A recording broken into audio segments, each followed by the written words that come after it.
Primetime local news, serving the Lakeland and Midwest regions. Hello and welcome to Primetime Local News on this Friday. I'm Jace Mackey. The largest social services provider in Canada is celebrating 60 years of service here in Alberta and 40 of those years in the border city. I've been here for 21 of those years, so it's really exciting to be here and part of it. And a lot of my team has been here for a lot of that time as well. So even though we've grown, we've all been part of a lot of milestones and program developments and lots of changes in the community and growth as well. Catholic Social Services has been providing support to vulnerable members of the Lloydminster community for the past 40 years. The organization provides a long list of programs and services across different priority areas, including newcomers to Canada, individuals with disabilities, seniors, and vulnerable people.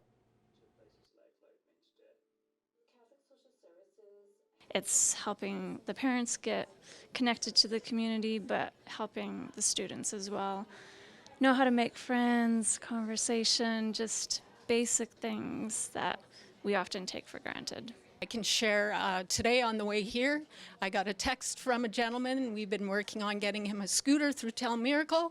He texted me and said he's got it. So that was confirmed today. So those are just some of the great things that happen through Senior Connections. And to learn more about all the services offered, you can stop by their Lloydminster office on 35th Street or check out their Facebook page. For the next month, the Lloyd Mall will be holding an exhibit you would not normally expect to see at a mall. Our Callan Dunlop reports. Put on through the Lloydminster Heritage Learning Centre, a fossil exhibit is being held at the Lloyd Mall until the end of July. Gerald Miller, who is using his personal collection as well as his time to tour, is excited to show off the history he has collected. What you see here is stage 1 and stage 2.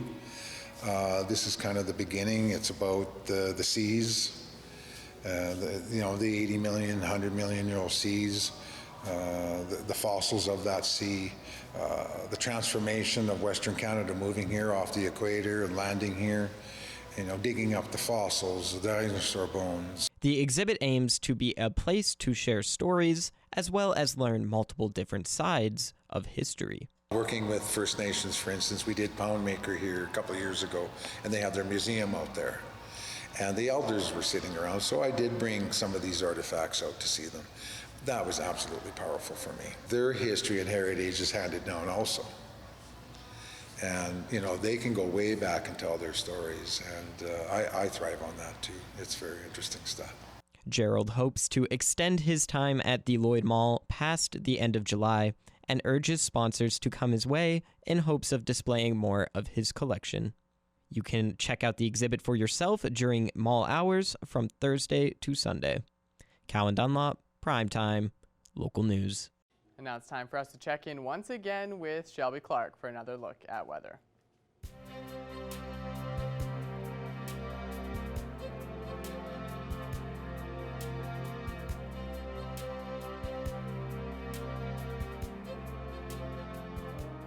Thanks so much again there, Mr. Jace Mackey. Yes, now taking an extended look at your weather forecast, we will be starting off with our central zone of the provinces. And we do have that heat warning in effect for most of these spots as well, but we do have a few that are also seeing that have a severe thunderstorm watch. So please be on the lookout and, stay tuned with Environment Canada. Make sure you are just kind of checking your weather app every once in a while because, you never know when you are going to be getting that severe thunderstorm hitting your way.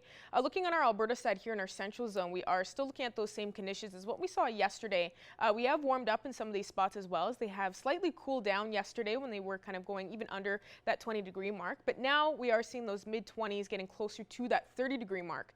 Most spots are just sitting around 26 to 27 degrees on our Alberta side. And then we have 23 and 24 for Rocky Mountain House and up in Whitecourt, as they are just a few digits short compared to the rest. And then up in Cold Lake, they're just under that 30-degree mark. So Cold Lake is looking quite warm at the moment. Going over to our Saskatchewan side, they are seeing kind of the same conditions as what we are looking looking at on our Alberta side, with that heat warning effect, and for some of these spots with that severe thunderstorm watch. Most are just sitting around 27, 28, so they are even seeing closer to that 30-degree mark. And then we have in North Battleford just at 23 degrees, as they are looking slightly cooler, and Saskatoon is now just sitting at 24, as they have cooled down just slightly as we were just looking.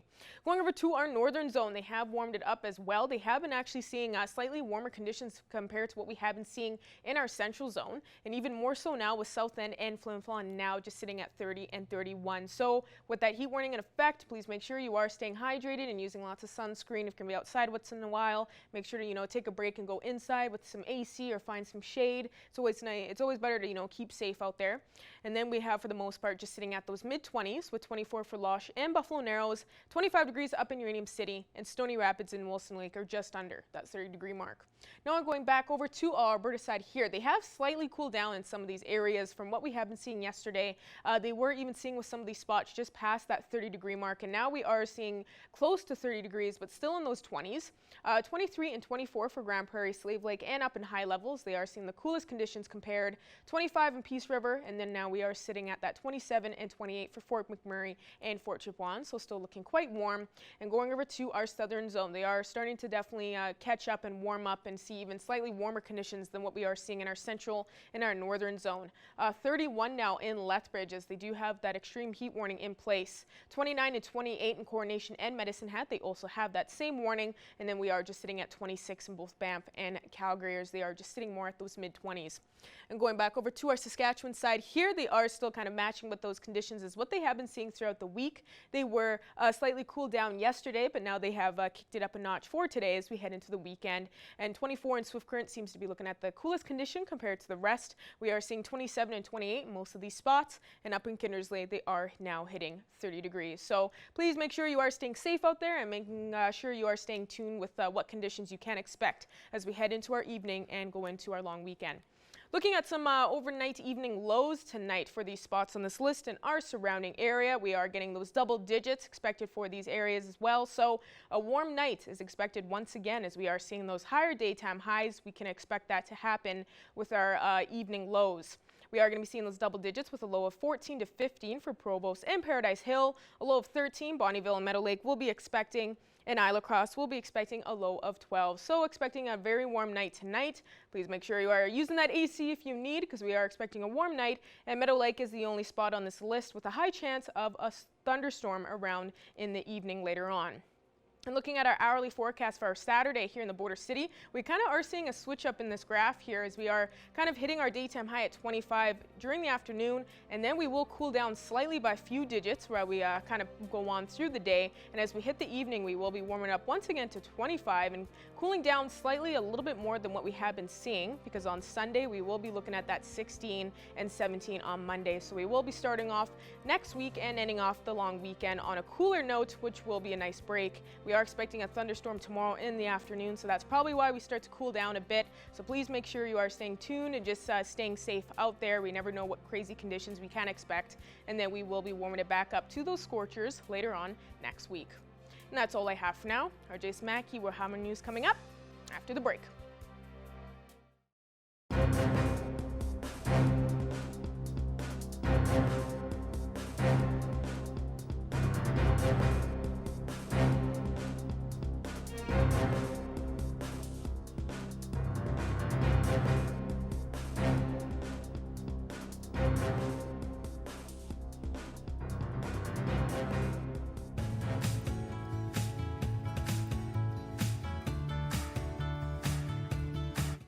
Today, once again, I'm joined by Matt Struthers, the crop extension specialist for the government of Saskatchewan in the Ministry of Agriculture. He is here today to give us the crop report once again, and so thank you so much, Matt. Well, thanks for having me back. And so, Matt, now that we are into the summer, we are now into the growing stage of the crop season. And so with that, we've seen quite a bit of rain throughout a good portion of Saskatchewan, though there are some parts that are quite dry. How is that growing outlook for each kind of plant right now looking across the province? So crop development's kind of all over the place especially when you look at crops, wheat versus canola versus pulses and stuff like that, but also very varied or very variable across regions as well.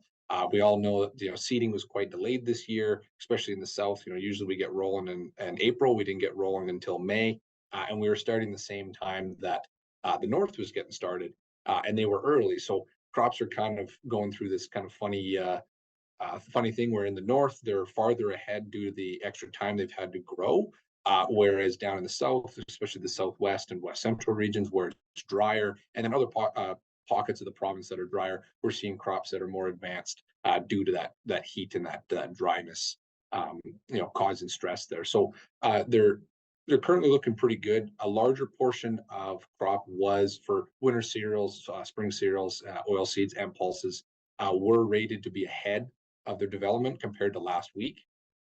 And so that's something we're going to be keeping an eye on going forward in the next couple of weeks. And we predict that trend to slowly increase if conditions stay dry and we don't get that moisture. So fingers crossed we get a good soak in rain here soon. And so some parts of the province are looking for a little bit of moisture. Matt, how much moisture are some of these places going to need exactly? I would say a good inch or two over a course of a day, or a day or two, maybe 3 days. That would really go a long way. What we want to do is see that rain actually soak into the soil, let it be absorbed up by that plant, and then maybe have a little bit of soil moisture reserve for that crop when it comes into a bit more of a hot day. What we don't want to see is what we've been seeing, which is 50 mils or 2 inches of rain coming down in one evening. That's causing crop damage, that's causing a lot of runoff and erosion, and it's not allowing that moisture to actually absorb into that soil. So I don't have the magic number of what we actually need. I think that's on a farm by farm basis and a soil type by soil type basis. But certainly a couple inches would go a long way for some of the crop out there that's struggling through that heat and that drought stress. And so, Matt, let's now look at the Northwest region. We've had a very good narrative going here for the Northwest region as we've had early seeding, which is not typical for us. And then we've gotten the rain that we've needed in some parts, though there have been some parts in the Northwest region that have been drier. What's the outlook, especially now that we're into that growing season for the Northwest region right now? The crop in the Northwest does look good, depending on where you are. Obviously, there are pockets that are still very dry up in that part of the province. The unfortunate thing that happened in the Northwest this week was in the North Battleford area, a large storm rolled through, not only dumping a lot of water, but also brought with it a lot of hail. And there are reports of substantial crop loss and crop damage due to that hail, either being completely written off or being knocked back so much that the crop might not recover. And then also now it's open to disease. So very unfortunate because some areas of the Northwest do look very strong. They had a good early seeding. They had that moisture. They have the heat, and the crop got off to a really good start. But unfortunately, it got knocked down.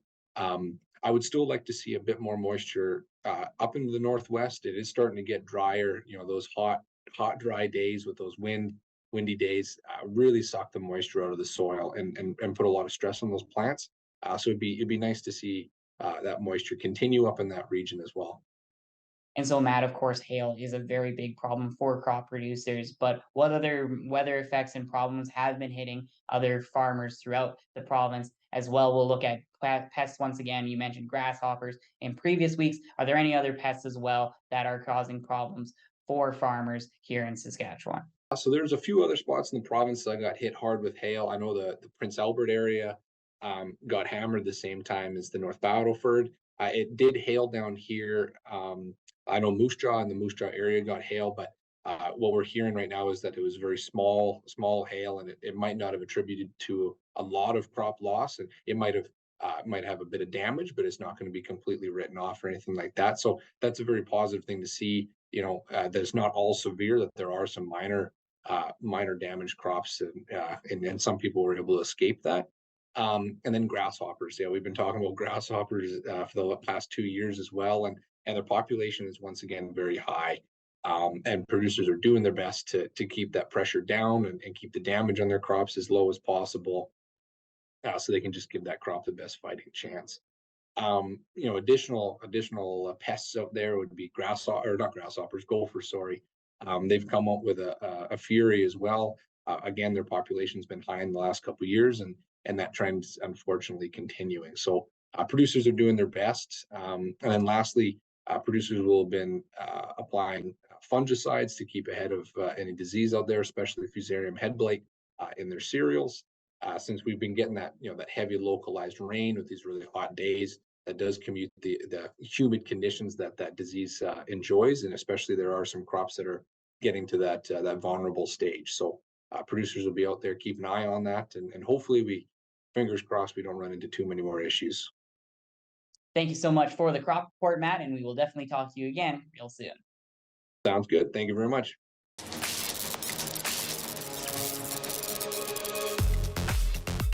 Coming up tomorrow, the City of Lloydminster invites you here to Bud Miller Park to celebrate Canada Day. The opening ceremonies are going to get underway at 1 o'clock, and then they've got so many fun activities lined up for you and your family to try. Maybe you're going to head straight to the rock climbing wall. Maybe you're going to try out the Velcro wall. There's going to be a mechanical bull. The Lloydminster Museum and Archives, they're going to be here with a craft tent. There's going to be face painting, a train obstacle course. The hot doggers are going to perform. There's going to be horse and wagon rides. There's going to be a petting zoo. There's also going to be great live music throughout the day. Justin Walker, McKenna Gallagher, Dylan Hansen and the Rough Cuts, just a few that you have the chance to see. Plus, a great show coming up in the evening featuring Braden King and Jordan Pollard. And of course, a huge fireworks display getting underway at approximately 11 o'clock. For full details on the City of Lloydminster's Canada Day celebrations, just visit their website, lloydminster.ca. If you're in the Wainwright area, you're invited to the fish pond at CFB Wainwright to celebrate Canada Day. The doors are going to open at 3, admission is free, and they've got fun and activities planned throughout the day, including bouncy castles, a fit set ninja gym, there's going to be face painting, balloons, a vendor market, and live music throughout the day as well. Plus, in the evening, country singer Julian Austin is going to perform. Plus, they'll have a huge fireworks display. So if you're in the Wainwright area, you're invited out to help them celebrate Canada Day coming up tomorrow.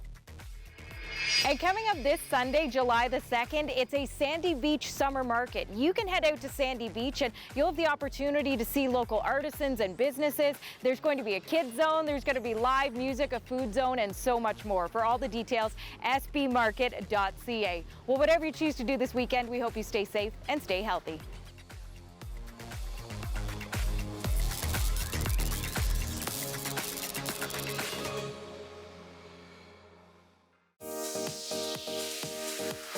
What's Happening is brought to you by Northern Factory Workwear, Circle Drive East, Saskatoon, and Highway 17 South, Lloydminster.